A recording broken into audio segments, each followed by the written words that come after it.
I'm saying right now, people are loving you right now. You're like coming back. It's awesome. It's fun to watch, and everyone does. I know what Anthony was trying to do. Like he's trying to do a smear thing with you, and if you're smart enough, you could see through it. But when I did Brother Weeze's show, well, can I interrupt? Because I mean, please. This is why I like talking to you. You give me tons of thought starters here. Anthony's been trying to smear me for pretty much the whole time we did radio together. He was always trying to knock me down, which is the craziest thing because we had something huge. And he continues to try to smear me. And I think more and more people, thanks for saying that, are seeing through his garbage. For me, I think Anthony, in my opinion, is gotten really sad. And I used to go on the show and he gave me a platform and I'm very grateful for that. But I also see that he's wishy-washy. But as I see him like just kind of sink and go down and down and down, like, do you feel bad for him at this point? I wish, Jim Norton talks about how they're really good friends and stuff. I really hope that Jim Norton is having some real conversations with Anthony. I really hope for that. I don't know if I feel bad. I think I got to the point with Anthony where I have indifference, and I think that's a good place to be. Because you guys have like came together and made like history. Right. You have like I'm not here if it wasn't for you. Like I'm not here. Right. What this is, I don't know. It's nothing, but I'm like kind of inspired by this whole situation. And there's a lot of people like me, like that, right, who are bottom feeders. But you and Anthony came together at one point, and this became a thing with Louis C.K., Bobby Kelly, Jim Florentine, whatever.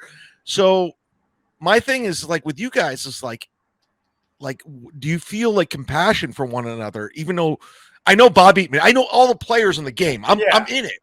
I mean, Anthony has said and done a lot of really crappy things, so it's hard. I'm trying to get to that place where maybe I have some passion for the guy, but I don't know why he's doing the type of show he's doing. I don't know why.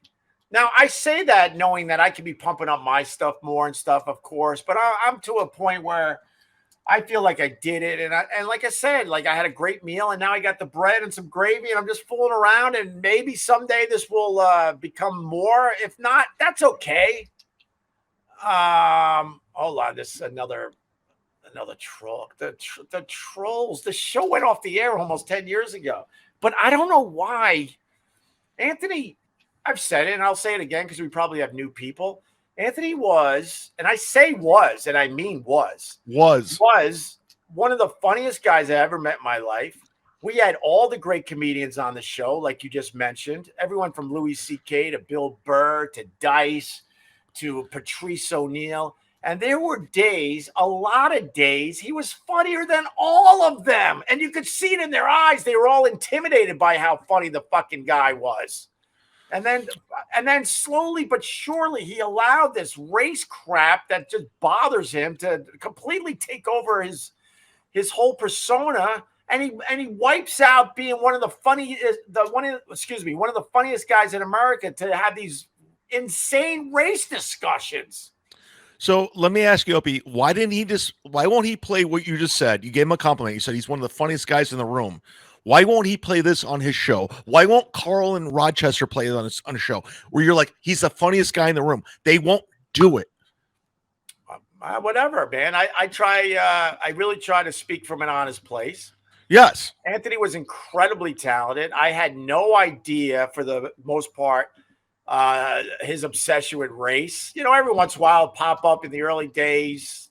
And let me ask you this, because there was always a joke and it was always some kind of funny spin, and I think you should be able to make fun of everything if the jokes are there. Some of the stuff that was on the show I didn't like personally, but I had to accept it. And then slowly but surely, like it was more about race, and the jokes were gone, and he's just ranting and raving like a lunatic. And I'm like, why are you doing this? The guy could have had a giant stand-up career on his own. The guy could have had a massive radio show on his own. And all he had to do was just stay the course that made him one of the funniest guys in America. it's just one of those weird situations. Like, you know, I do Skankfest, all that bullshit, and it's just like people want you guys to come together, but I understand why you don't. Nah, I'm done. I get it, though. I get it. And it's weird because I don't know if people really understand what kind of show Anthony does on a regular basis. It's crazy. Yeah. Look at his Twitter. I'm like, who is this guy? And why was he hiding in plain sight all those years?